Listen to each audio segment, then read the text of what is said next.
It's 11:59 at Radio Free America, and this is Uncle Sam with music and the truth until dawn. Right now, I got a few words for some of our brothers and sisters in the occupied zone. The chair is against the wall. The chair is against the wall. John has a long mustache. John has a long mustache. It's 12 o'clock, Americans, another day closer to victory. And for all of you out there on or behind the lines, this is your song. All right, welcome everybody to our daily gun show. We try to go live every single evening to focus on what our Second Amendment protects, and a lot of times that's guns, of course, but it's also the culture, the industry, and the people that are interested in this stuff. So we live in an interesting time in 2023.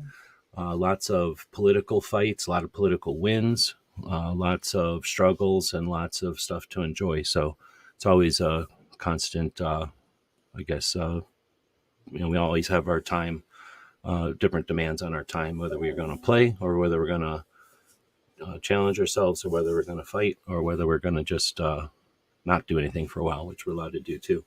But on Mondays, we try to interview people when we can. And my goal is to interview people that are involved in our Second Amendment, not necessarily just the gun industry, but what our Second Amendment protects, the rights, the civil right, and the all the factors that are in that struggle. And today we've got Jeff Knox from the Firearms Coalition back again. I don't know how many times we've chatted, but thanks, Jeff, for joining us. Oh, my pleasure, G. So we've got a bunch to talk about. You've got a couple of things going on, in right now that are like in progress, a couple of different projects that are happening. You've been in the Second Amendment community literally your whole life, but involved in it for a long time, decades. So we have history we could talk about. We've got potential strategies and tactics for going forward. We've got that to talk about. We are doing this live, and I appreciate you joining us live. I do my shows live. I appreciate non-scripted conversation. I think it's more valuable. It's real, and it's authentic, and gives people a real appreciation for the folks that are out there. Anybody can read a script, but people that can have a conversation kind of on the fly or unscripted. I think I find there's a lot of value there. So I appreciate you jumping in again. And we do have a live audience, so anybody who's joining us live, I'll post up here. Feel free to ask Jeff any questions, and we'll address as many as we can throughout the show. We're going to try to keep this to about an hour, though, today. Keep that in mind as far as going off on tangents and things. But like I say, Jeff's been doing a lot of things. He's done a lot of stuff, and he's got a lot of current projects going. So I anticipate we might see a lot of questions. Now, most of this goes out, most of our viewers, most of our listeners are podcast listeners. So if you're listening in the future, you're definitely still part of this live event. Feel free to leave comments. Jeff will see them. I'll get them to them if they're super critical. But we don't get that many comments, so it's real easy to keep up on them. And we do encourage the people that are listening to this as a podcast. It's not always easy, but next time you're downloading them or next time you're browsing along, we appreciate the thumb up or the like or whatever the symbol is on that platform that you're listening on. It's how the logarithms, how the mechanics of this, the internet, understand that people appreciate what we're doing. So if you do, we appreciate that. And then we also want to say thanks to our Patreons, the people that subscribe to what we do. There's a little banner going down at the bottom of the screen. That's the only thing you really see. And then when I talk about it like this, but our Patreons are essentially subscribers, people that buy me a cup of coffee, buy me lunch once a month, $25, $20 a month. That accumulates, and it allows us to pay for some servers that we use for the websites that are out there, and a little bit of software that we run. And then the time really is the time to be able to spend on projects like this one. Jeff will talk about ways that you can support him throughout the evening as well. And again, we appreciate the people that make it possible for us to do this, Jeff to do what he's doing, and just the community in general of people that are activists out there. All right, that being said, I think I'll let Jeff say hey and say introduce himself. And then what I'll do is I'm going to read the description of this video once you've said hello. And I'll tell you why in a second here. But thanks again for joining us. And if you'd like, say hey to everybody. Well, hello, everybody. Glad to be here. Be sure and ask whatever questions you want. Of course, my big news is that I just got qualified for the ballot for the National Rifle Association Board of Directors election that's coming up. There's 4 of us that ran by petition and got enough signatures, and so we will be on the ballot. And I hope that NRA members will vote for us. We'll see what happens. The place is a mess, but maybe we can save it. So other than that, lots going on the mostly the litigation front, but some legislative news out there. So we can talk about any of that. Feel free to ask me whatever, and you can always check out my website at firearmscoalition.org. That's Firearms Coalition, no breaks, no spaces, just firearmscoalition.org. And we'll be zapping some links out there. So appreciate that, and that's not something that you're doing lightly, like you're looking for publicity or fame and fortune or something running. We'll talk more about that, but there's a reason why Jeff's running for the NRA, and why that's a big deal right now in 2023. But I wanted to, since I've been using AI quite a bit, the different robot brains that are out there, and I'm just curious to see how they work and, their accuracy. They're obviously going to be a big part of our future. So understanding them, not necessarily critical, but it's certainly interesting and hopefully useful at this stage where we are in the bell curve of AI. With that being said, I don't know if I'll say which AI yet, and we'll see if anybody can guess which AI, just as a little interactive game with the people that are listening live. But I asked one of the AIs, give me a description for an interview with Jeff Knox. And that's all I said. And I was curious, if it would know or not. So I'm going to read this couple of paragraphs that it gave me just straight out of the internet's computer. And Jeff's here to let us know how much of this is going to be accurate and, what rating you're going to give it, like out of 10 stars or something. So if it's okay, I'm going to go ahead and just read this.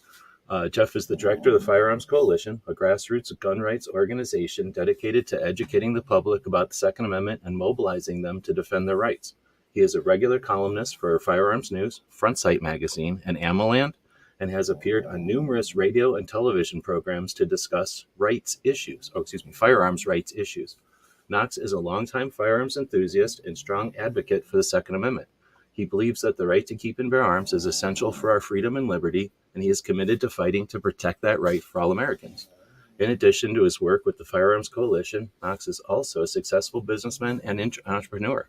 He is the owner of Neal Knox Associates, a consulting firm that specializes in helping businesses and organizations comply with firearms laws and regulations. Knox is a highly respected figure in the firearms community and is known for his experience on firearms law and policy. He is a frequent speaker at firearms industry events and has testified before Congress on numerous occasions. On his podcast, Jeff Knox discusses a wide range of firearms rights issues, including the latest news and developments in the firearms industry, current legislation and legal challenges to the Second Amendment, strategies for defending your firearms rights, tips for choosing and using firearms safely and responsibly. Jeff is a passionate advocate for the Second Amendment and a valuable resource for anyone who wants to learn more about firearms rights and how to protect them. So it's certainly flowering. It's definitely a nice. It's like in good graces. But how accurate is it? Mostly accurate. There are a few major discrepancies in there. The first is that I don't write for Front Sight Magazine anymore. Okay. You did it one time though, so it's a little bit accurate. Okay. Yeah, I did. My brother and I had a regular column in Front Sight. I'm not really sure whatever happened with that, and that's the official magazine of the USPSA. Let's see, what else did they get wrong? So Front Sight Magazine has nothing to do with Front Sight in Pahrump, Nevada, then? No. Front Okay. Sight Magazine is the official journal of the USPSA, Practical Shooters Association. It's almost like that confusion was intentional, but okay. No, I appreciate you for clearing that up, though. Well, actually, Front Sight Magazine had that name before Ignatius Piazza opened up Front Sight Academy. Isn't that interesting? But we'll leave it at that because there's no need to beat that horse since it's gone already. But that was a factor. Well, I mean, it is actually worth noting, not in this conversation maybe, but in some other conversation, that we do have elements of the community that are interesting, to say the least. Right. And I I did buy Neal Knox Associates after my father passed away, but shifted it. And the official name of my company is J.A. Knox Enterprises, LLC. But I am sort of a consulting firm. I've done management consulting and do consulting mostly, though, with grassroots organizations around the country. Gosh, I'm highly respected in certain circles in the firearms industry. And I have not ever testified before Congress. I've testified before state houses on multiple occasions, but I've not been invited to testify before Congress. Dad did a lot of that. And I don't have a podcast yet. Chris and I have been talking about creating a podcast and discussing a wide range of firearms rights issues, but I haven't pulled the trigger on it. And maybe Pete and I will get together and we'll figure it out and start something soon, but that hasn't happened yet. And I am indeed a passionate advocate for the Second Amendment and a valuable resource to anyone who wants to learn more about firearms rights and how to protect them. I think they got that right. I didn't know AI liked me this much. This is really nice. Really cool, huh? Yeah, I thought so. I've done this for other people, and it hasn't been anywhere near as anywhere close to being as accurate. I'd say this about 80%, because I didn't think Front Sight was a thing, and I was pretty sure you didn't have a podcast. But and I didn't know the name of whatever, so it's your dad's name. So do you think it's conflating you and your dad a bit? I think a little bit it is. But when I first took over Neal Knox Associates, it was Neal Knox Associates. For legal reasons, legal and banking reasons, we needed to change the name, and so that's changed. But other than that, it's pretty spot on. Just a few minor discrepancies. So I'm really kind of surprised. Now, does anybody have any guesses on which AI I used? There's maybe 3 big ones out there that could do a job like this one easily. I'm not paying a bunch of money for any of them anymore, but I did pay for a couple of them for a bit. But yeah, I thought that was pretty good. So I appreciate you letting me kind of play with that a little bit. It gives us a little bit of insight to AI without paying too much attention to it, and gives people a pretty good idea of where you're coming from. And now let's get into the NRA one. Let me ask a question to get started. How many interviews have you done about, I know you've done a million interviews about the NRA, and probably thousands of them about the current state of the NRA. So as you guys decided to run, how many podcasts has people been reaching out? Let me first ask, how many podcasts? Has it been a bunch? I mean, I think, if it's 17 or 27 or something, if it's 7, but has it been a lot or a few? No, only a very few. Okay. I did Tom Gresham's show a while back, and Alex Uli, I did his podcast. But snap! Alex is our guest next Monday, so that's cool. Yeah, I noticed that. Very good guy, and I appreciate the exposure that he provided. I met him at the Gun Rights Policy Conference in Phoenix last month, or month before last, and September 27th or something. Yeah, and we got together shortly after that for the podcast. So that's about it. I haven't been doing much media at all actually in the last couple of years. I haven't been doing nearly as much as I used to. And I'm not sure, maybe I'm just not as popular as I used to be, or maybe I'm not as easy to get a hold of as I used to be. I don't know. Well, from my perspective, things are in giant waves. And there was a wave in 2015 where people were really interested in advocacy and advocates and being aware. And then there's been, peaks and troughs or something since then. Mm-hmm. So it's, I think we're definitely in a different place than we used to be, because there's more and more advocates all the time. And as you get more advocates, you get more messages. And once you start to change there are more messages, I think, maybe I'm wrong, but I think that, I'm not say it waters it down, it just can change the messages a bit. And once you got multiple messages, now there's just more difficult for people to follow a specific, campaign or projects, because they're going to be starting to lay down so close to each other. You just, if you had 30 people to be in the, let's say, long range, I'm just going to flip it to sports. But if you had 40 people to be involved in long range sports, and then you divided it between optics and long range moving sports or something, you're going to get people divided. Now you only got 25 in each. And then if those subs fragment, then you just get that kind of thing going. I think we're in a bit of that where we're fragmented, I guess, but also less interest than in previous years. Well, and yeah, you're right. The more voices are out there, the more competition there is for the ears that are out there that are interested. And I don't know. I think that the whole NRA thing in particular, because I hate to feed the algorithm on this, but I have by default become something of a NRA. People tend to look at me as a one-trick pony, that NRA is the only thing I do anymore. And that, of course, is not at all accurate. But people's interest in NRA and what's been going on with NRA has pretty well flatlined in the last couple of years. I mean, we've been going through this scandal for almost 5 years now, and people have gotten tired of it. They don't see a resolution to it. They don't see value in fighting about it, and so they've just lost interest. Right after the terrible NRA meeting in 2019 in Indianapolis, there were a lot of social media influencers who were very active and aggressive in the language that they were using about how they were going to address NRA going forward.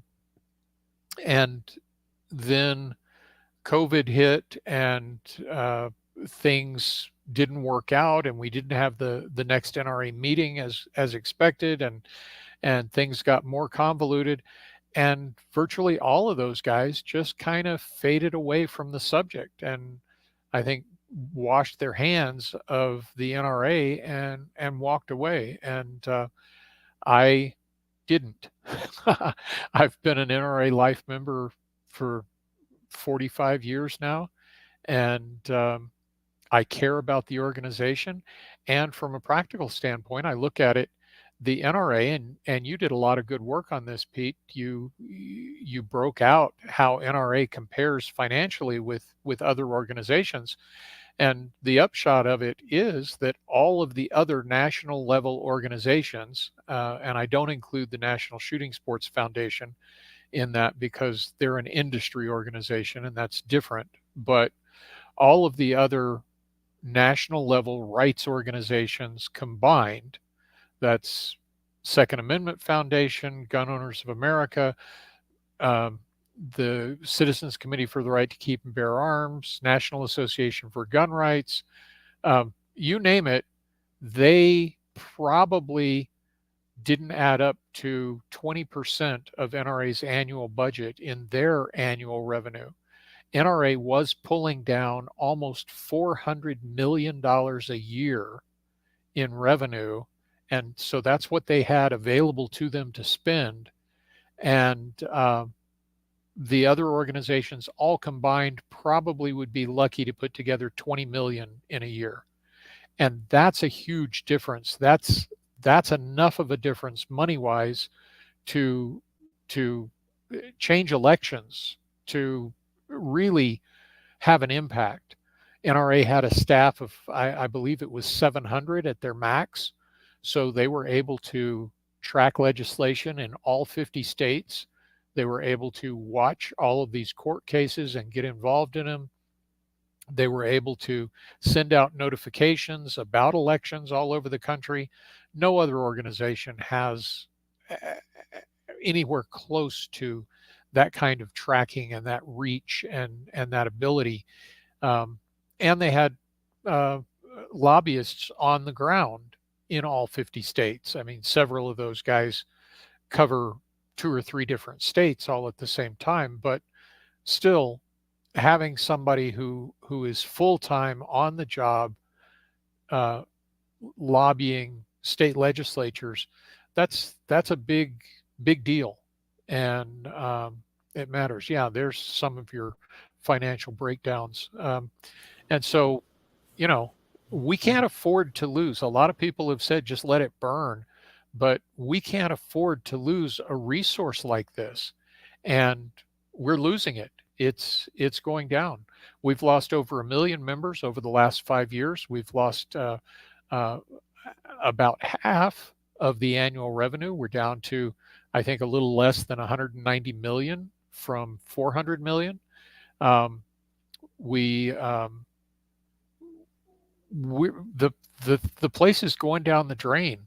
The debt is exceeding the income at this point, and I have for months now been expecting them to declare bankruptcy and have been surprised that they haven't. I understand that they've got a special meeting of the board of directors scheduled for the day before the trial in New York is supposed to start. And so maybe that's when they'll, pull this a new bankruptcy or some other shenanigans out of their hat to try and dodge this New York lawsuit that is just devastating. And it's not devastating because Letitia James, the Attorney General of New York, and anti-NRA, vociferously anti-NRA and anti-gun, but it's not that she's some sort of genius. It's that these guys are guilty of what she's accusing them of.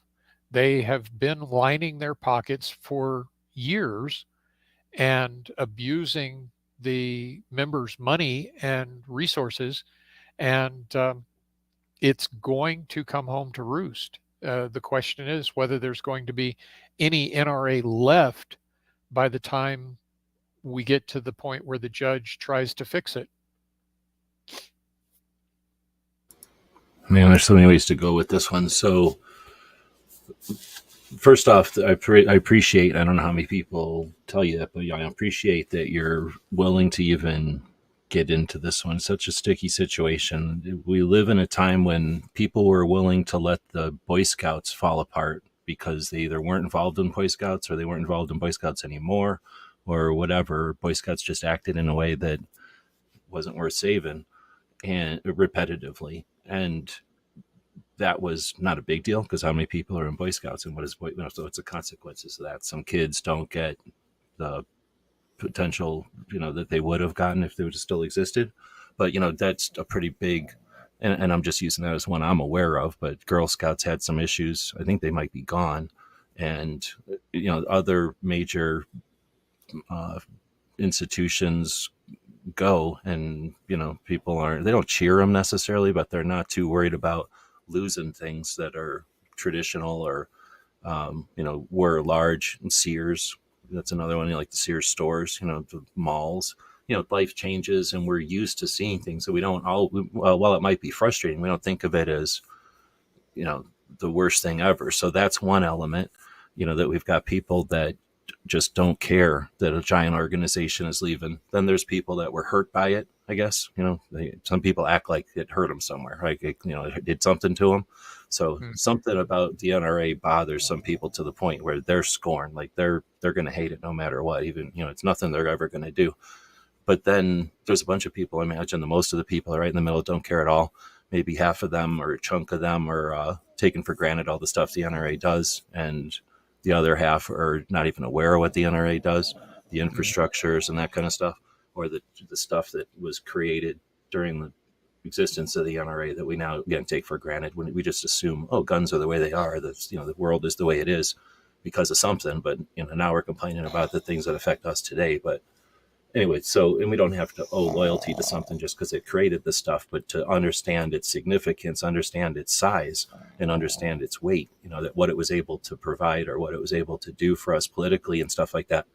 And then you get people that are rah, like the NRA can never do any wrong. And I'm trying to, explain that there's this spectrum of awareness, interest, and attitude about the NRA that's all over the place. There's no way to win here. There's no large group of people here other than the people that could care less. So you can't appeal to them. You're not going to appeal to any of these other groups. So Well, I, and it's I become appreciate that you're willing to do this, and the other guys. You're the one who's willing to get on the screen because we've done this before, but you're not the only one doing this. There's no for certain recipe. There's no like, oh, all we got to do is have 4 people on the board, and Wayne's gone, and it's done. Now the NRA's back on course. You're going into uncharted territory, willing to do a job that other people don't even think should be done or could be done. I'll shut up. right. Well, what I was about to say is that there's a popular misconception out there that the NRA has never really been truly about gun rights, and that's absolutely not right. Over the years, NRA and NRA leaders have made some bad calls that look like bad calls from the perspective of people who are starting out right now. Gun culture 2.0 or 2.5 or wherever we are at this point. They look back and they say, wow, this president of NRA said that the 357 was too powerful for civilians to own. Well, yeah, he did, and he was a jerk. But the times and the place were completely different. It's like misogyny or racism. There was a time when that was the norm, and the NRA back in the day, trying to get along, trying to be reasonable, I just did air quotes, was what people were doing at that time. And they were looking like in 1966 to 68, the NRA was looking to mitigate what was coming down the pike. It was very clear, especially after the assassinations of John Kennedy and Martin Luther King and Bobby Kennedy, that gun control was on the table and something was going to happen. And there were competing bills. And the NRA was trying to mitigate that and go with the least damaging legislation. And something that a lot of people don't really understand is that the firearms industry, to a large degree, was in support of a lot of that legislation, because from a protectionist perspective, that they didn't like the cheap surplus guns that were coming into the US and being sold very inexpensively, because they felt like it was undercutting them and their profits. What they didn't understand was that those inexpensive surplus World War II firearms were a gateway drug, if you want to put it into modern terms, that was an entry level for guys to get into the shooting sports and get into gun culture. They had handled firearms in the military, and here they look, and here in a magazine they can buy one of these rifles for $12. Well, I could buy a rifle for $12. Cool. But then they passed the Gun Control Act of 1968, and they limited imports, and they limited things to this imaginary sporting purpose idea. And the guy looks in the magazine and he says, wow, if I want to get a hunting rifle, it's going to cost me $100. Well, I could spend that $100 on a new carburetor for my car, or a motorcycle or whatever. And so that guy goes down that road instead of coming down the road of firearms enthusiasm. And it hurt us, and it was a mistake, but it was where our minds were at the time, and it is why we can't be reasonable now. Was we tried reasonable. Not only did we agree to more than we should have agreed to, but then we found out that there was fine print at the bottom of the stuff that we had agreed to that was even worse than what we thought. And then they started enforcing it, and the regulations that they implemented for enforcing these bad laws were even worse. And you had the BATFE doing what the BATFE is doing now. Over over defining and redefining and more tightly regulating. And so anyway, the point of this is that the NRA didn't start out as a gun rights organization. It started out as a shooting and training organization. And the NRA didn't want to be a gun rights organization and were dragged kicking and screaming into the fight. And once we got into the fight, we made a huge difference. The NRA really joined the fight for rights officially in 1977-78 after the Cincinnati Revolt, and immediately within a year, went from what the Washington Post was calling a paper tiger to what the Washington Post was calling a sophisticated lobbying juggernaut, sophisticated computerized lobbying juggernaut. We and our membership went from 500,000 to 3 million in about 5 years.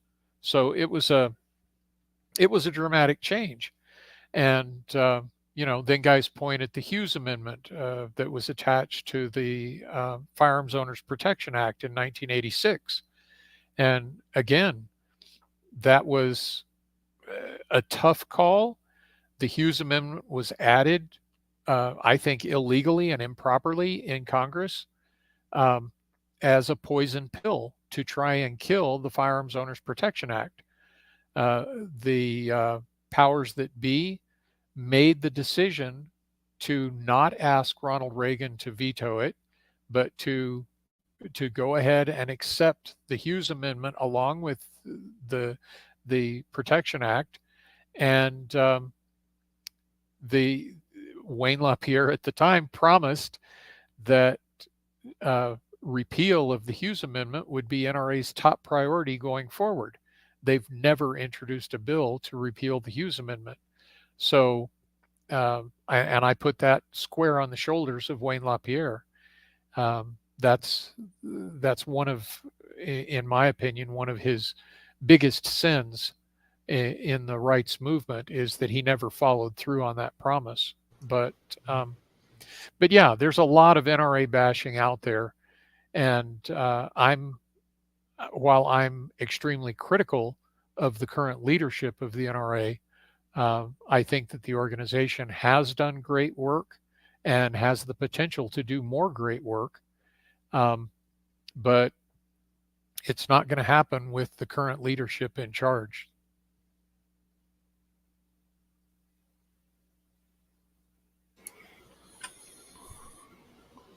All right. So again, what we've got is an organization that has historically done a bunch of stuff. It's been around since 17 something.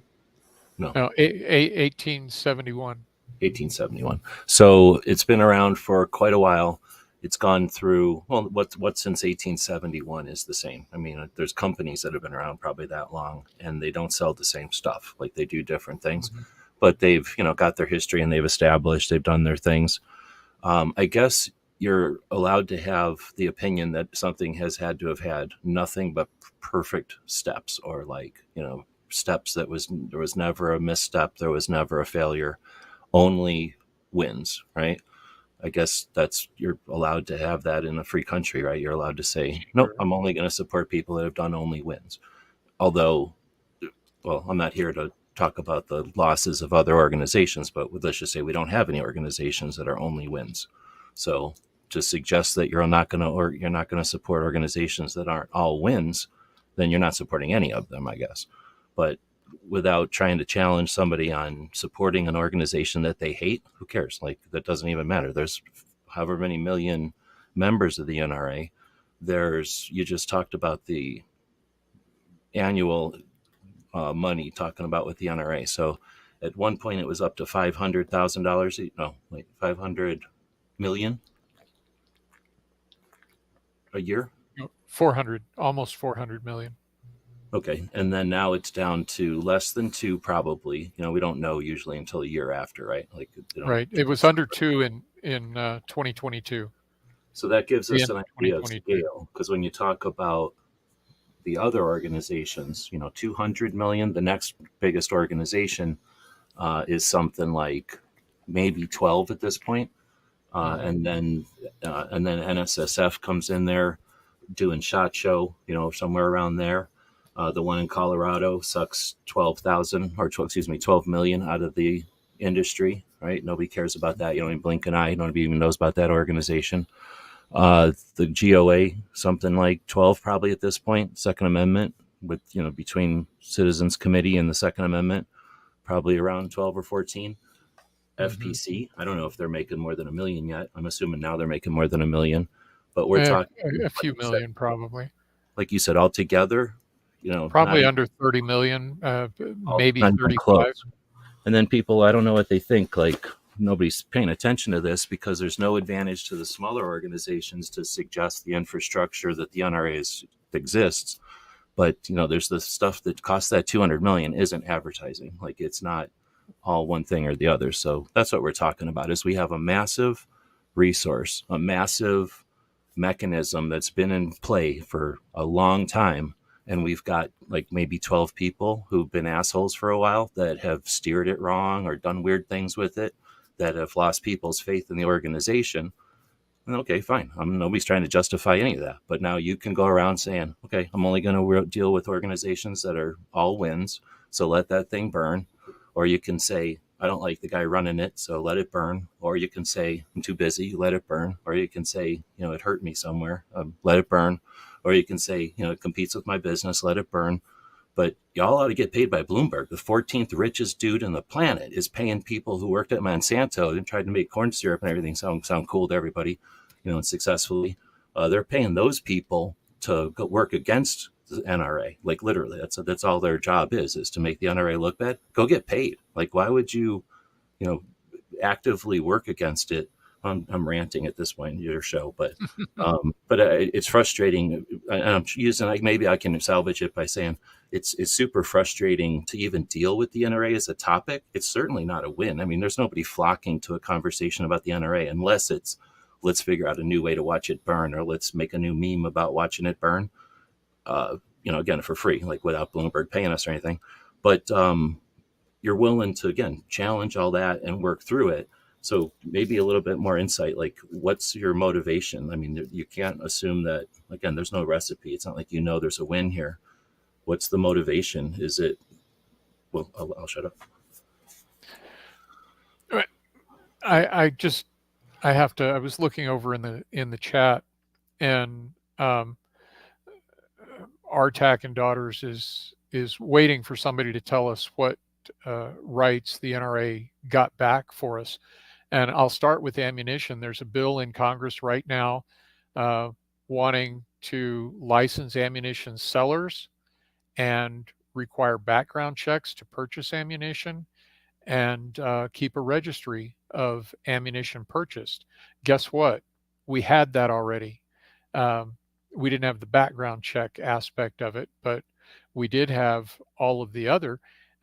When I was a kid, and a teenager, when you went into Yellowfront to buy a box of 22 ammo to go plink rabbits, you had to sign in a book and you had to produce your ID, and they kept those records and had to turn those over to the ATF. We got rid of that with the Firearms Owners Protection Act in 1986. So there's an example of what I consider a very big win. You couldn't have ammunition or components shipped to your home. You couldn't buy that through the mails. So, there's an example. And along the way, back in 1977, 78, Jimmy Carter and his administration was preparing to destroy 1 million M1 Garand rifles. And the NRA stopped that from happening. And all the way along the route, restoring rights, we haven't done great, although we've done a lot for carry rights. First with restoring, licensing and whatnot, the right to carry in all 50 states and getting that established, and then moving on into constitutional carry, which I don't give the NRA directly as much credit for that, although the first constitutional carry legislation that was passed in a state was in Alaska, and it was the NRA's legislative liaison who helped to get that passed. He was frankly afraid that he was going to get in trouble with the powers that be at NRA for doing that, because they weren't actively supporting it. But it is something that the NRA has played a very big role in, along with the defense that has been going on nonstop around the country for, the past 50, 60 years. So there is that. Now, as far as my personal interest in NRA and trying to get on the board of directors, my motivation is primarily to be in the position to help rebuild whatever's left when the courts get finished with all of that.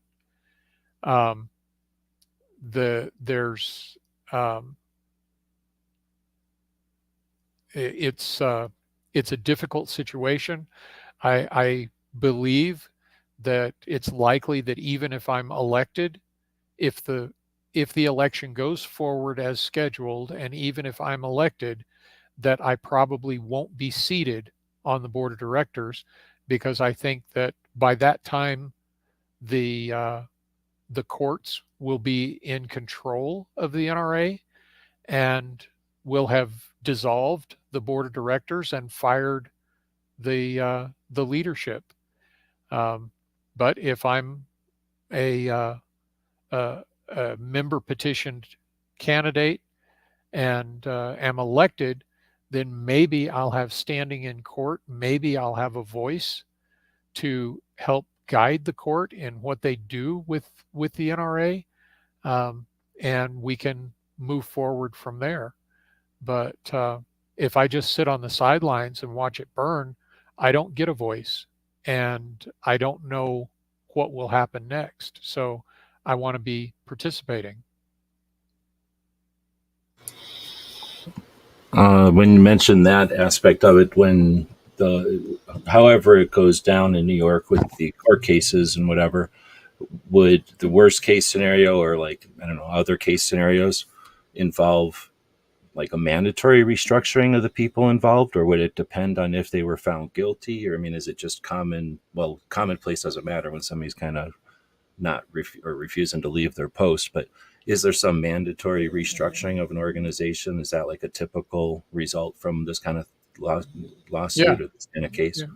Well, in this particular situation, the accusation is that the leadership abused their positions for their own personal profit, that they were putting money in their pockets and in their friends' pockets, doing contracts with relatives and friends, doing contracts with people who were giving them gifts of one kind or another, and funneling millions and millions of dollars out of the association and into people's pockets, without proper board oversight, and without following the protocols that even the NRA has in place for those things.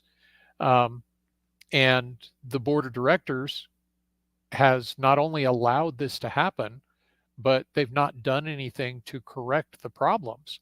I mean, they've instituted some new policies, but they haven't demanded that those policies be followed. Um, they've continued to allow Wayne LaPierre to um, spend money without board oversight, to sign contracts without board oversights. He even declared bankruptcy for the NRA unilaterally without board oversight, without consultation with the board.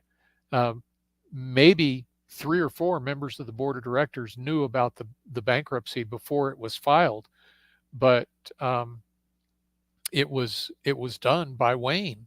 The rest of the board, 76 members on the board of directors, which is ridiculous, but the rest of the board didn't know anything about it until they read it in the paper. And yes, I see 3 possible outcomes here. One is that the NRA goes to trial. If they go to trial, they're going to lose. They've demanded a jury trial in Manhattan, which is insanity. And the only reasons I can think of for them to do that is, number one, it complicates the situation, and like trying to find an impartial jury in Manhattan is not possible. It's like very difficult. No, there's no possibility of an impartial jury of their peers in Manhattan. The NRA is roundly hated in Manhattan, but it sets up the potential that they could claim that it was unfair because they couldn't get an impartial jury. But I think more immediately, it's that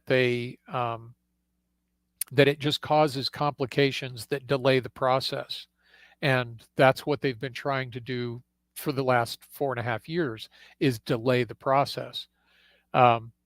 So either they go to court and they lose, in which case the judge is certainly going to remove Wayne LaPierre and John Fraser, the 2 remaining executives that are named in the lawsuit.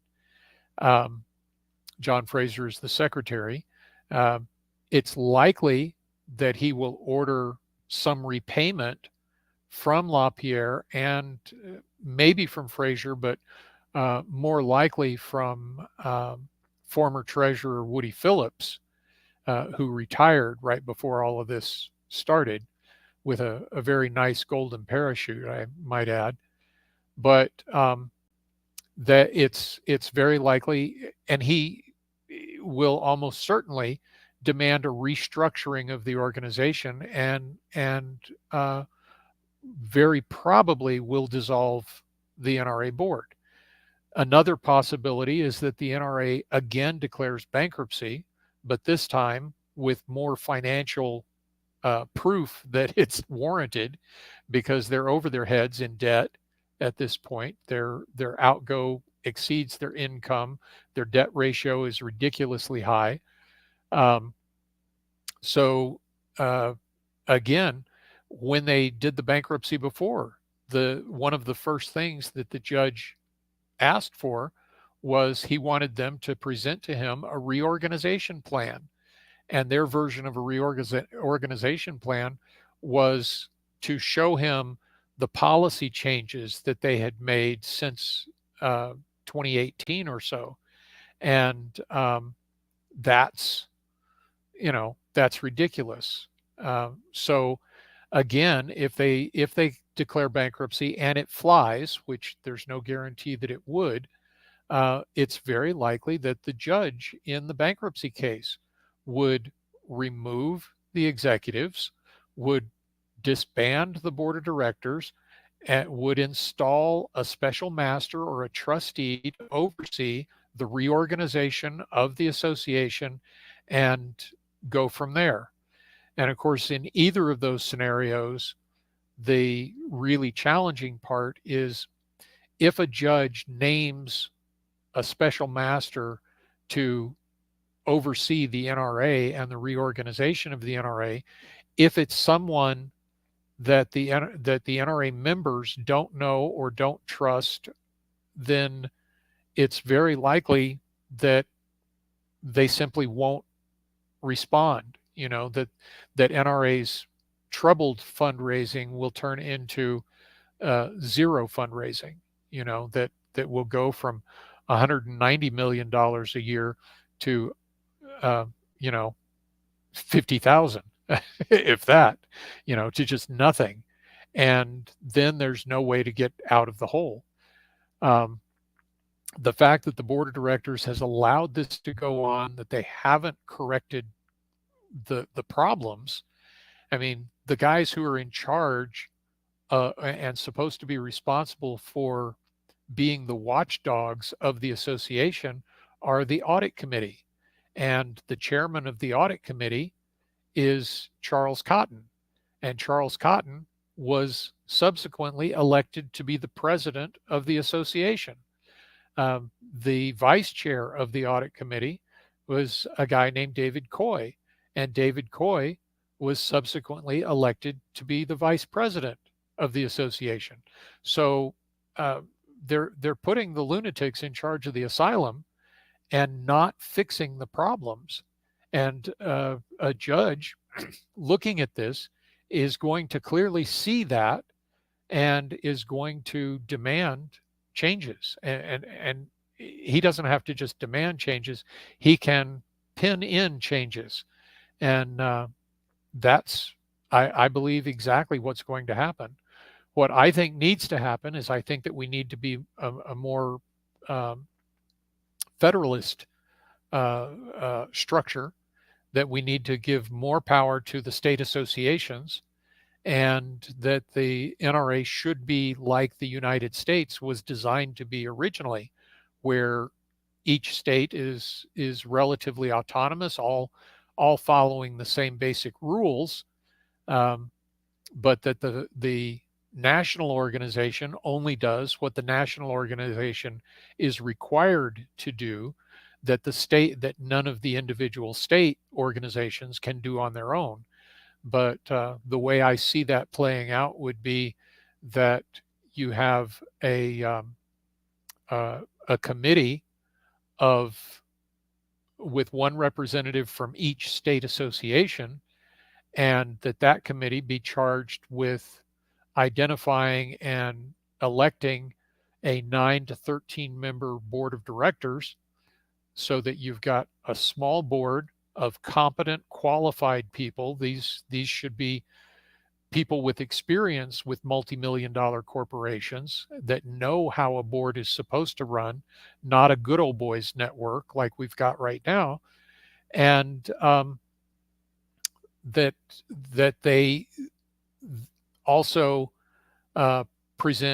search out and present candidates to be the CEO for the board to elect. I think by doing it that way, that you've got more accountability, that the representative from each of the state associations would be elected by the people who live in that state and would be more responsive to those people. And that's my idea of a reorganization for the NRA. But how we actually, I don't get to tell the judge that that's the way it should be unless he asks me. And I won't get the opportunity to be asked or to be able to file a petition to that effect unless I've got some sort of standing with the court. And the only way that I'm going to get any kind of standing with the court is to be elected by the members. And so that's what we're trying to do. There's 4 of us that are reform candidates that have gotten our names added to the ballot by petition of the members. That's myself, along with Judge Phil Journey, a businessman out of Texas named Rocky Marshall, and a political activist and gun rights defender out of Virginia named Dennis Fusaro. And so the 4 of us are running for the board. We've got our names on the ballot, and when the ballots come out, I hope everybody will vote for us.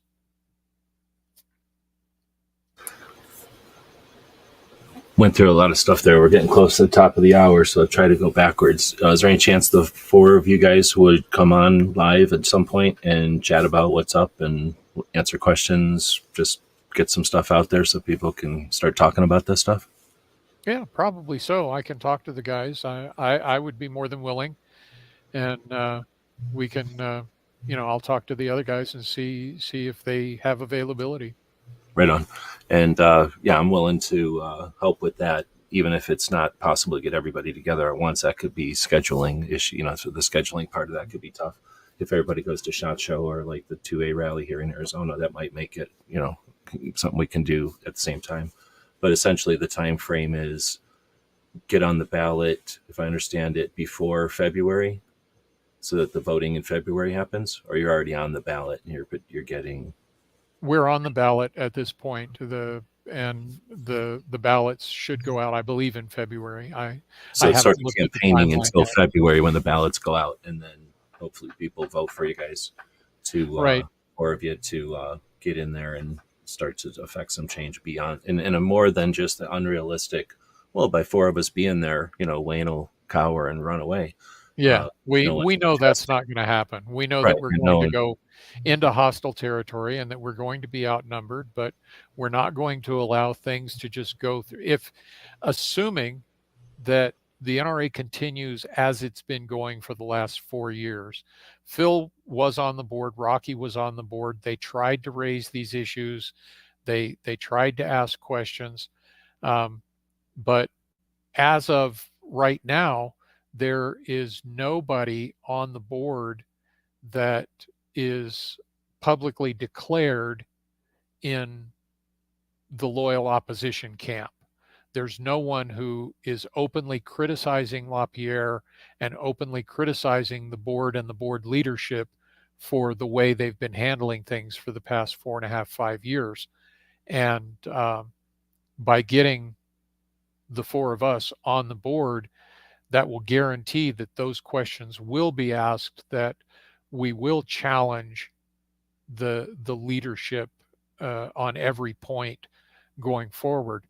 And it comes down to what we want is a strong, effective NRA.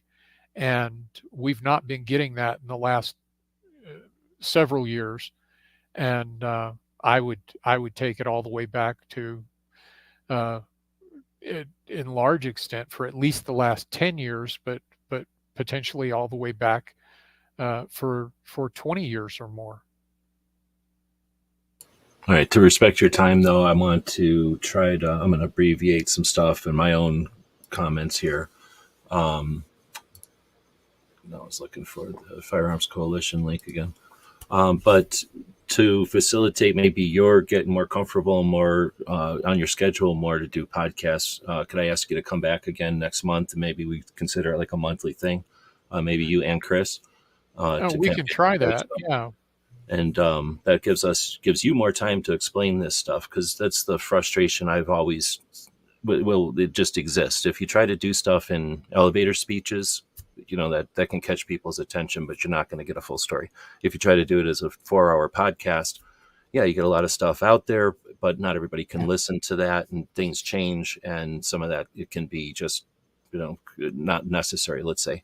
So keeping it to 20-minute shows, 20-minute segments can be pretty tough. So doing an hour is a pretty good chunk of time, but it is. We've seen that, just with some of the our tax questions that came in, thank you for feeling comfortable to ask questions, because obviously the NRA is a controversial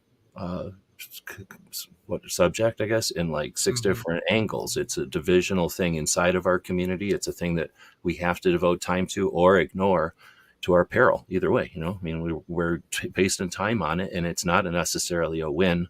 We're wasting time on something. I'm about to use my analogy, and as we wrap up here, and hopefully this kind of explains it to people who are trying to even grasp, where we're at on the playing field with all this stuff. But, it's something that if we don't pay attention to it, we lose. And even if we do pay attention to it, we're not going to get like a big win out of this thing. But the best we can do is salvage some stuff. But it's just a matter of how you value salvage, whether you want to just give our adversaries a massive win Nobody talks about what's going to happen if the NRA just burns down and a bunch of gun owners watch it. They act like 80% of gun owners want gun laws, assholes. What do you think they're going to do when the NRA burns down? Y'all roasting marshmallows. They're going to take pictures, y'all watch it roasting marshmallows, and suggest that nobody wants free guns anymore. We all want weird, gun tied to a string that we can use at the range, according to whatever their concepts are. So anyway, I get frustrated, but I'm looking at the NRA as it's always been our aircraft carrier. Right. We've got battleships. We got one aircraft carrier. We've got some battleships. Right. We've got some state national level organizations. We've got some submarines. Right. We've got national level organizations that are focused on an area of interest, like the American Suppressor Association. I consider them a nuclear sub. Like, they do really good work. They come up when necessary. They got a single mission: go out there and do this one thing. But they can come in and be part of a strike force when necessary, be part of a larger battle plan. An aircraft carrier is a massive deterrent. Been that we could when the NRA was running at full steam and we had all hands on deck and all these airplanes on the deck or whatever it's called. I don't even know anything about the Navy. But we could point at it and go, and let's talk about 1994. We didn't really address it today, but 1994 is when the last time they tried to do something with the assault weapons ban, and they were essentially all removed from office. Now, you can suggest that happened magically, time before there was an internet. Or you can understand that happened with an infrastructure that existed because of the massive organizations that were there, and go take a look at how big the organizations were in 1994. So you can not give credit anywhere you want, or you can understand the role that they've played in the world that we live in today. And it wasn't until 2012, right, early 2013, when Obama came up with his executive actions, that anti-gun politicians had the balls to suggest gun stuff. They were scared shitless for decades because of 1994. So again, we can ignore that. We can take that for granted. But in reality, this battleship we used to have was this massive deterrent. And the asshole who's running it, right? Nobody's holding any punches. Nobody's getting paid by the NRA here. The asshole who's running it kept running into the ground, doing weird shit, knocking it into a sandbar, not being a deterrent anymore. So now it's a laughing stock. Oh, look at the gun owners run around with the NRA and blah, blah, blah. Sure, get offended by that. But do you give up your aircraft carrier? Do you let it rot? Do you let it rust out, become a relic? Or do you knock the guy out of there and take over the aircraft carrier and get it, set up for drone aircraft, right? Like, do you get it ready for the next fight? Do you make it a deterrent for tomorrow and our grandchildren? Do you make it something we can hand down? Do we at least, park it somewhere with some reverence? Or do we allow the assholes to just destroy it, to use it as target practice and roast marshmallows when they're shooting at it and making money shooting at it? Makes no sense to ignore it. So I feel it's our aircraft carrier, and it's ours to lose. We can. I'm wondering how that analogy sits with you. I probably used it before, but and I'll let you kind of wrap up here since we're hitting the hour. I've already got you. So you'll come back again, and we'll have a more thrashed out conversation now that we've kind of started it, and then we'll have a conversation with you and the guys that are running, where we won't address. You're not trying to defend the NRA. We're trying to do too much here tonight. We're trying to defend the concept of defending the salvage of the NRA to people who want to just watch it burn.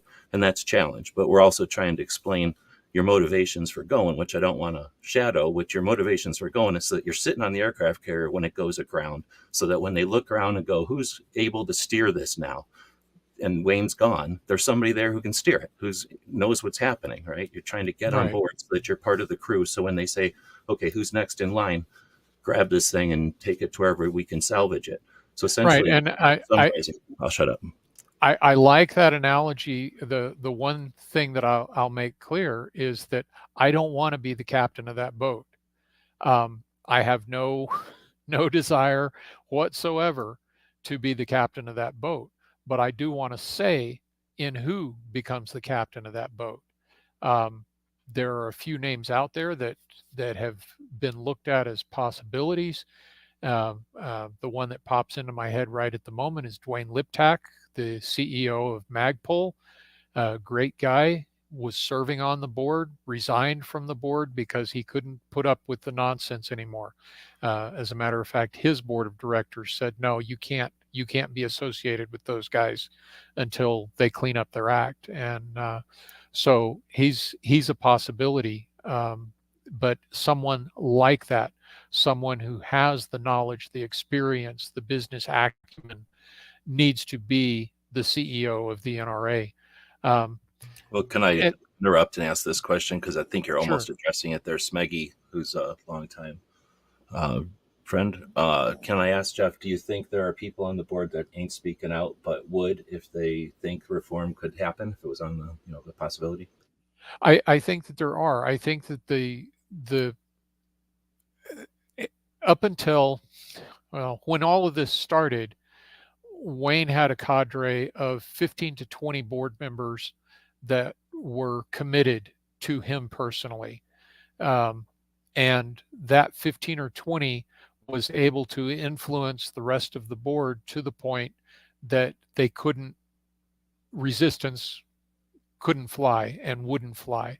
And since then, um, those who were bold enough to challenge him and his leadership um, have been, for the most part, either they've walked away in disgust, or they've been counseled by their lawyers and their board of directors for their companies to walk away. Guys like Tom Selleck, I think he was counseled by his legal advisors that he needed to distance himself. Dwayne Liptak, I think that his board of directors at Magpul counseled him to walk away. Um, but a lot of others, either resigned in disgust or were pushed out, as Phil Journey was pushed out here in the last election cycle. Phil had served for 3 years, but then when his term was up, he wasn't renominated by the nominating committee, and so now he's running by petition. Um, and I'll add that Phil ran by petition and was first elected to the board back in like 1996. Maybe it was 94. Anyway, back when my father was on the board, and we were trying to at that time, this same sort of stuff, the sort of things that became the huge problem that they are now, were just beginning back in 95, 96. And Dad and a majority of the board were trying to head those things off, but Wayne outmaneuvered them, and they started pushing anybody who was challenging Wayne off the board at that time. And so this has been going on for a long time. And I believe, and I have said, I have written uh, that there are a lot of very good, very well qualified people on the board of directors, and I think that a lot of them are either misguided or are in denial of what's really going on, or both. And there are some who are on the pay, on the payola bandwagon. And I hate to see that or say that, but I'm afraid that it's true, and that's a big problem too. Wayne's most outspoken advocate on the board of directors has been Marion Hammer, and Marion Hammer has been being paid almost $250,000 a year by the NRA in 3 separate paychecks each year, one from NRA ILA, one from NRA proper, and one from Wayne LaPierre's personal slush fund that he controls, that the board has allowed him to have and allowed him to control. And I consider that a huge conflict of interest and a big problem. But really, when you've been working with a group of people for years, and someone who you know and trust and respect looks you in the eye and says, Pete, trust me when I tell you, this is not the way it looks. We're going to prove this. I'm going to be vindicated. This is all going to blow over. It's just a bunch of anti-gun, attacks by anti-gun lunatics and Bloomberg and whatnot. So trust me, we've got it under control. We're going to fix it. Well, it's been 5 years. The board has reelected Wayne 5 times since this information came out, and it's only gotten worse year after year since then. But it's like the guy who spends $100,000 on a lemon car. Well, he wants to believe that it's really a good car, and he's going to put more money into it because he's got so much invested in it, and he really, really wants to be proven right.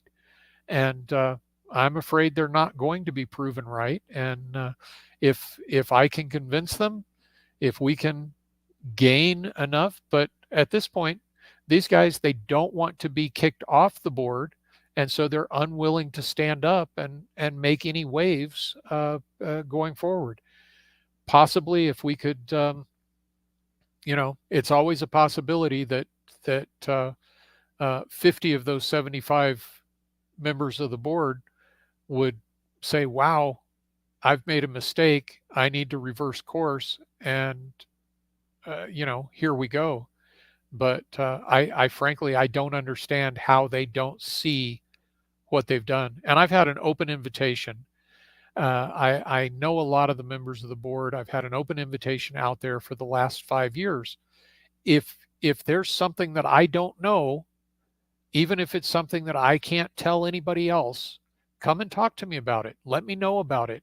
Show me where I'm wrong, and I will stop criticizing the NRA. I will stop calling for Wayne's resignation. But none of them have so far ever done that. They make these lame excuses for Wayne and push forward. And it's just sad, is what it is. And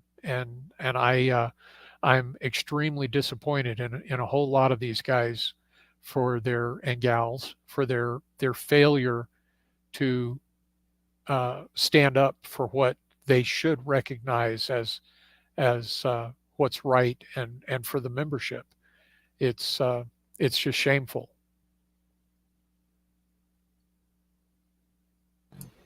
So again, I appreciate you elaborating on that one. There's I'll pocket some of those. I'll listen to the end of the show here and make these some of the talking points for when we start talking the next time, so that we don't go too long again tonight. Well, once you get me started, it's hard to stop me, Pete. Oh no, I appreciate it. It's just like I say, I know that you didn't want to spend all night, and there's probably something to being as right around the hour, so that people, so that's consumable. Right. Hopefully it's useful. Like again, we're not trying to suggest. I think you made a good point there that it's not like we're. We can talk about it in the future. There was a question from Barbecue though. Before that, I think is worth addressing. Okay. Since we've kind of been talking about it. He says, I truly believe the NRA would experience a boost in funding or fundraising if they got rid of Wayne and his cronies. Absolutely. I agree, but do you want to elaborate on the consequences of that or the potential? Well, I honestly, at this point, and for the last 4 years, Wayne has been totally ineffectual as a leader, as a political influencer, as a fundraiser. He's got nothing. He is contributing nothing to the association. And those who think that he's done a great job, I personally am not one of them, but some good things have happened under his watch, and I give full props for that. Also, a lot of bad things that shouldn't have happened under his watch. And he said, quite frankly, a bunch of stupid things that violate the core principles that we're supposed to be standing for. I don't defend that at all. And I, have always been highly critical. I'll call them out when they make a mistake. I'll praise them when they do something good. But those who truly, are faithful to Wayne should have 4 years ago, 5 years ago, 3 years ago said, Wayne, it's time for you to go. We can still get you a golden parachute. We can still try and save some of your honor and your dignity, but you got to go. And every year they've had the opportunity to vote someone else into that position, and they've chosen not to. And quite frankly, almost anyone could have taken that position, and the NRA would be in better shape right now had they done that. I mean, if they had elected Mickey Mouse to be the new CEO of NRA, that would have been an improvement, because Wayne is a boat anchor at this point and has been for several years. So, yeah, if my initial back in 2019 when this story first broke, the first person I thought of was Buzz Mills, the owner of Gunsight. Buzz is a corporate guy. He ran for governor of Arizona. He's a sharp guy, but he's an older retired guy at this point. And I think that he could have gone in there and served as an interim EVP, CEO of NRA, gone in there with a hatchet and a chainsaw and made major differences and set the organization up for the future very well back in 2019, 2020. But no, since they don't have a perfect candidate to replace Wayne, they can't agree on any candidate to replace Wayne. And so we get Wayne LaPierre again.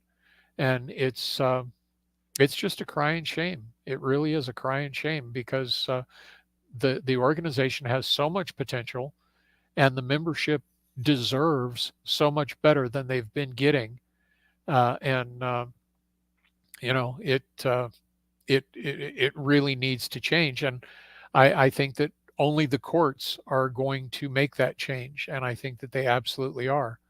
The third option that I didn't mention before, we have the option of bankruptcy, in which case the bankruptcy court orders a reorganization, or we have the trial in New York, in which case the New York judge orders a reorganization and a special trustee or overseer of it, or they come up with some plan by which they make a settlement with New York.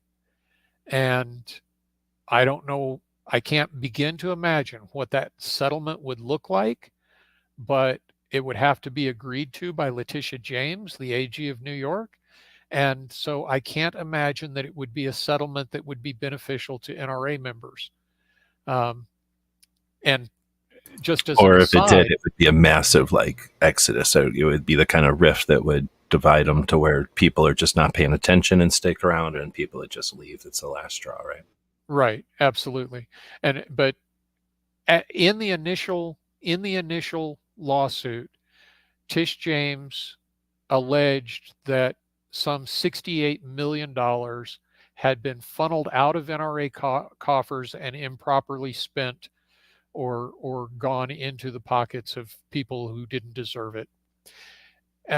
$68 million was what she was alleging had been misappropriated. Well, the NRA at that point, and I wrote an article about it, I said that the board had two choices. They could either fire Wayne, remove some key players, and throw themselves on the mercy of the court or the mercy of Tish James and say, okay, if you want to pay us to pay a fine, it's not going to be more than $68 million guaranteed. We'll sue Wayne to get back some of the money that he got improperly, and he's admitted to about $500,000 that he excess compensation that he accidentally took out of the organization. But that would have been the max, and it would have been all over, and it would have been taken care of. Their other choice was to circle the wagons around Wayne and keep circling right down the drain, which is exactly what they've done. At this point, we're spending $60 million a year just on the attorney that's handling this. $60 million to one law firm just for this lawsuit. Now that's just insanity. That's absolute insanity. Well, I have to add, it's not just for this lawsuit. It's for the things that this attorney is handling. And that's almost exclusively this lawsuit and similar lawsuits that have come out of all of this mess. But right. still, It's consequences of actions, right, as opposed to defense of an attack or defense of maybe lawsuits, on the whatever, like for rights or something.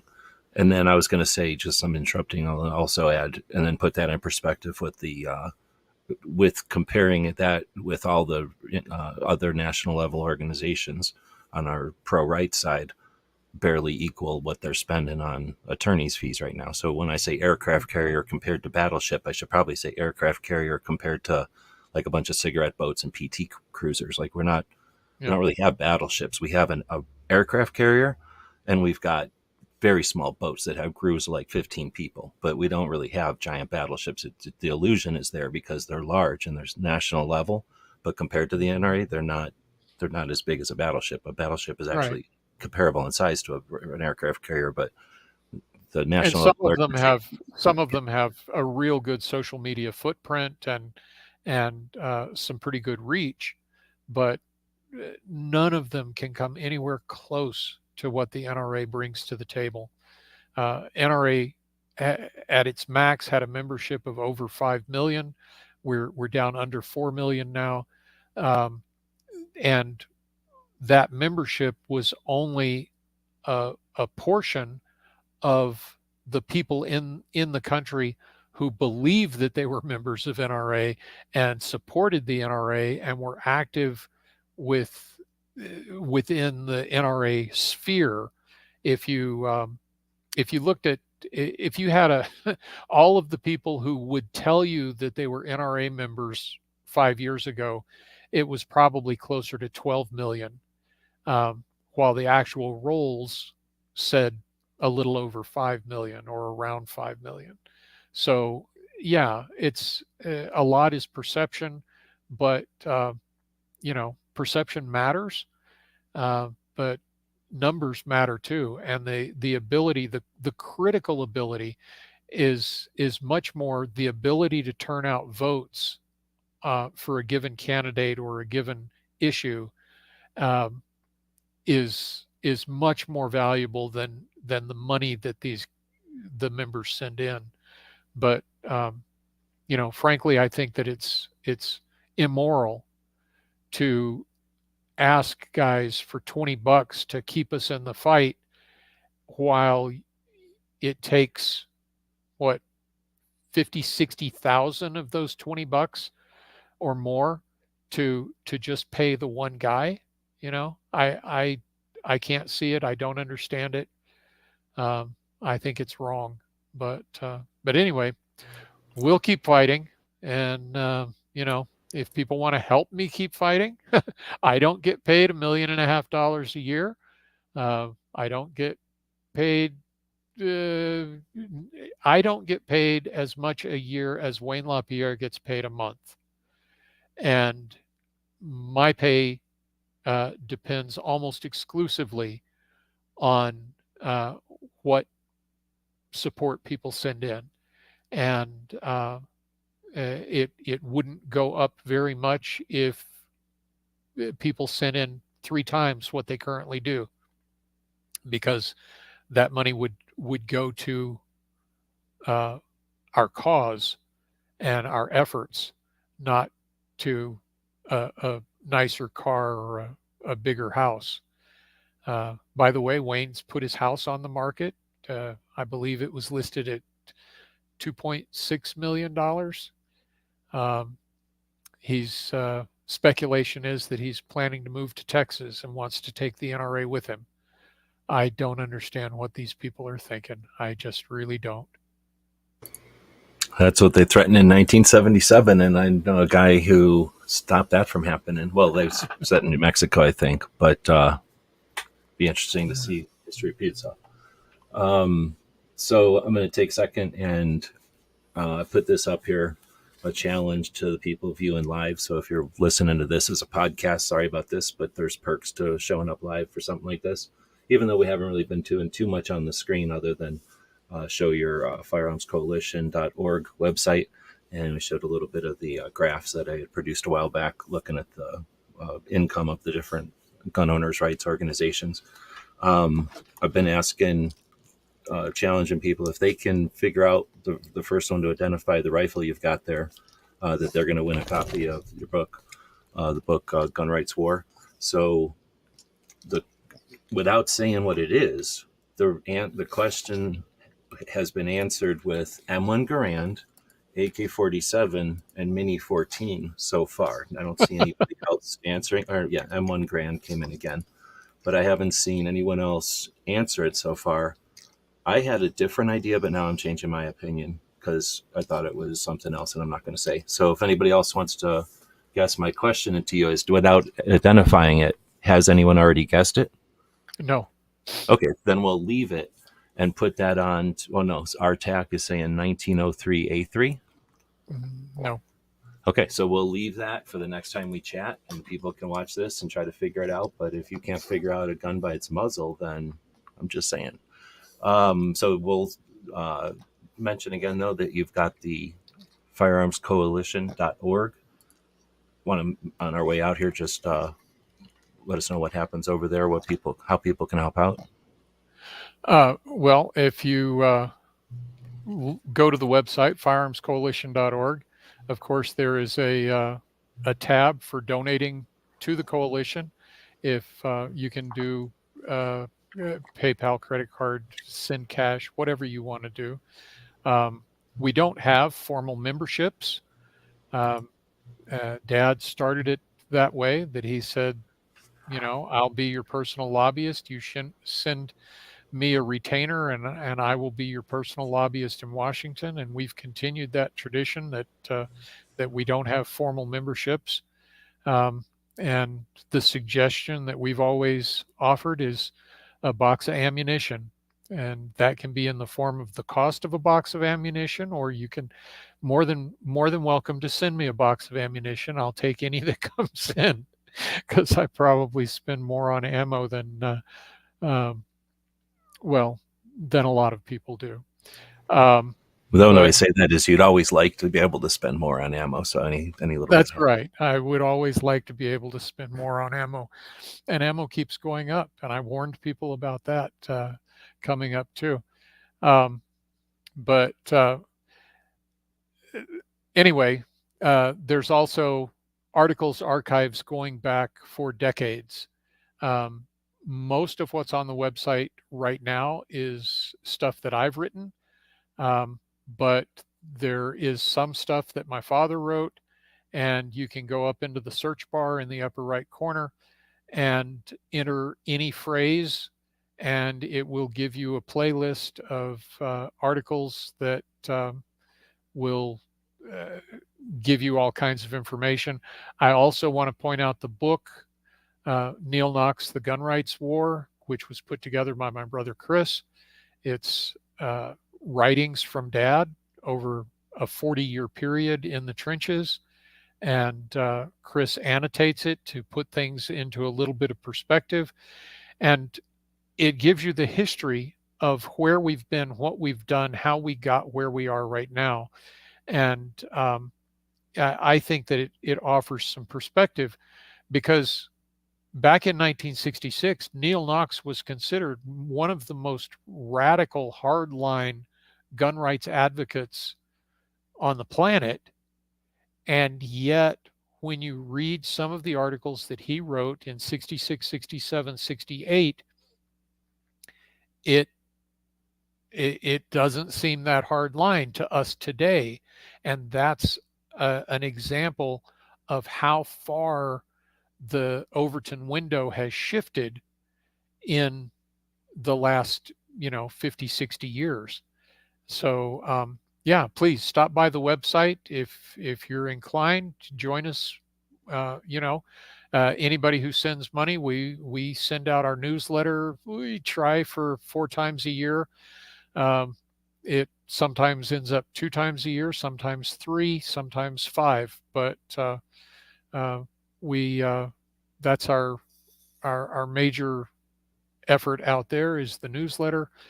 And of course, I'm in Firearms News regularly and on Ammoland.com very regularly. So check out my writing there. Right on. Well, much appreciated. Thanks again for giving us some time again to this evening, and looking forward to chatting again. So if people have specific questions, if we missed anything, or if we hopefully sparked some ideas to chat about, we'll chat again well before Jeff is got to worry about like really petitioning or campaigning, I guess. So we can still talk about some general ideas and theories and ways, things about the NRA, as well as some of the other things that are going on. We didn't really get into any of that tonight, but we have the potential of actually talking about other things besides the NRA, because Jeff's been doing lots of things. And that's what I was going to say. Hopefully I'll get Chris on as well. I think I saw I did see a bunch of stuff from him at Big Sandy. So did you go with him to Big Sandy? No, I didn't make it up there, but I didn't either, but it's cool to see the line. Yeah, it's always cool to see somebody who takes the time to show what's going on, because those of us that have been, we're curious, and we kind of get, some idea of how the event is this year compared to others, and then just to be able to get a little bit of the flashback to the tannerite smell. Right. And I think next October is supposed to be the big one. That's their 20-year anniversary or something. So I had no idea. They're planning a special turnout, so I'm going to try real hard to make it for that one. I've been invited last couple of times when, the channel gets bigger, or they discover me or whatever, maybe new people over there. But, sometimes they don't know about me. Sometimes they're like, they know that I've done stuff in the past. So they'll say, hey, come back. And I'm always interested in doing it. But my dog is super worried she hates noise. So I hate to leave her. It's not like bringing my dog along. But now that I got the 2, I'm wondering if there's a different dynamic. She's evolved so much from when she was just a really timid, shy dog. Having this little dog around has like really changed her. But anyway, without getting into my dogs, maybe I'll go in March and then see how it goes, because I didn't know it was a big anniversary one. Yeah.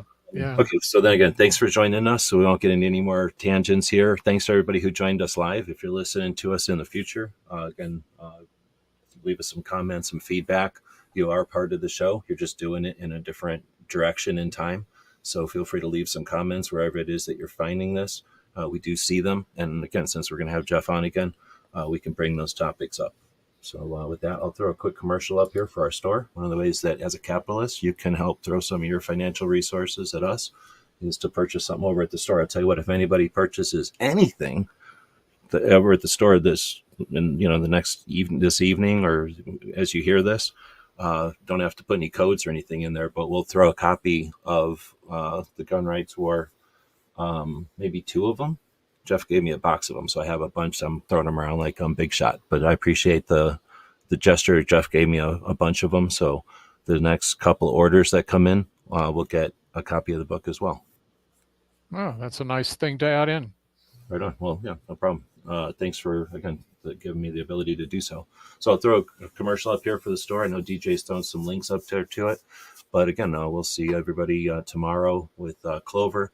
We do coaching in the, mornings for me. I don't know what it is anymore with the time zone changes.